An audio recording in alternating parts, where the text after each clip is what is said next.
This is Democracy Now!, democracynow.org, the War and Peace Report. I'm Amy Goodman. We're broadcasting from COP20, the United Nations Climate Change Conference here in Lima, Peru. The talks have entered their final scheduled day as deep divisions remain between wealthy and developing countries on emission cuts and over how much the world's largest polluters should help poorer nations address climate change. On Thursday, U.S. Secretary of State John Kerry flew into Lima and made an impassioned plea for all nations to work for an ambitious UN climate deal next year in Paris. Former Vice President Al Gore and lead U.S. climate negotiator Todd Stern attended the speech. Kerry said time was running out to reverse a course leading to tragedy. It seems that every time I speak at an event about climate change, someone introducing me, as Todd did today, said, John Kerry's been to every major gathering since Rio. It's true. But I'll tell you something. That's kind of troubling. Because it was in Rio, as far back as 1992, when I heard the Secretary General, as Al did when we were there, declare, quote, every bit of evidence I've seen persuades me that we are on a course leading to tragedy. That was 1992. This morning I woke up in Washington to the television news of a superstorm rainfall in California and Washington State.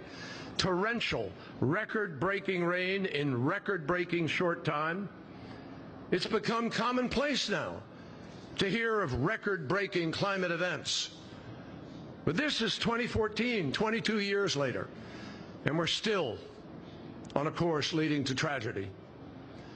So this is an issue that's personal for me, just as it is for you, absolutely. And at the end of the day, if nations do choose the energy sources of the past over the energy sources of the future, they'll actually be missing out on the opportunity to build the kind of economy that will be the economy of the future and that will thrive and be sustainable. Coal and oil may be cheap ways to power an economy today in the near term, but I urge nations around the world, the vast majority of whom are represented here at this conference, look further down the road. I urge you to consider the real, actual, far-reaching costs that come along with what some think is the cheaper alternative. It's not cheaper. I urge you to think about the economic impacts related to agriculture and food security, and how scientists estimate that the changing climate is going to reduce the capacity of crops to produce the yields they do today in rice or maize or wheat, and they could fall by 2% every single decade. Think about what that means for millions of farmers around the world, and the impact it will have on food prices on almost every corner of the world, and particularly as each decade we see the world's population rise towards that 9 billion mark. Then factor in how that would also exacerbate the human challenges like hunger and malnutrition. Add to that the other long-term related problems that come from relying on 20th century energy sources, and the fact that air pollution caused by the use of fossil fuel contributes to the deaths of at least 4.5 million people every year, and all the attendant health care costs that go with it. And for everyone thinking that you can't afford this transition or invest in alternative or renewable energy, do the real math on the costs.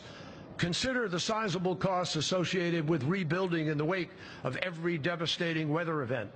In 2012 alone, extreme weather events cost the United States $110 billion. When Typhoon Haiyan hit the Philippines last year, the cost of responding to the damage exceeded $10 billion. Even smaller scale disasters bear a hefty price tag. And the overall cost to businesses from the severe floods that hit parts of the United Kingdom earlier this year was an estimated $1.3 billion. You start adding up these 100 billions and 10 billions here in country after country, and think if that money had been put to helping to subsidize the transition to a better fuel, to an alternative or renewable, to cleaner, to emissions-free, to clean emissions capacity. Those are just the costs of damages. Think of the costs for health care due to pollution. Largest single cause of young children in America being hospitalized during our summers is environmentally air-induced asthma. that those kids suffer. The agricultural and environmental degradation is palpable. So, my friends, it's time for countries to do some real cost accounting. The bottom line is that we can't only factor in the cost of immediate energy need or energy transition. We have to factor in the long-term cost of carbon pollution, and we have to factor in the cost of survival itself. And if we do, we will find that the cost of pursuing clean energy now is far cheaper than paying for the consequences of climate change later. Nicholas Stern showed us that in a study any number of years ago. And we still need to get all of our countries more serious about doing that accounting. Secretary of State John Kerry speaking in Lima, Peru at the UN Climate Change Conference. Kerry is the highest-ranking U.S. official to attend the UN Climate Change Conference since President Obama took part in the 2009 Copenhagen talks, and Secretary of State Hillary Clinton attended.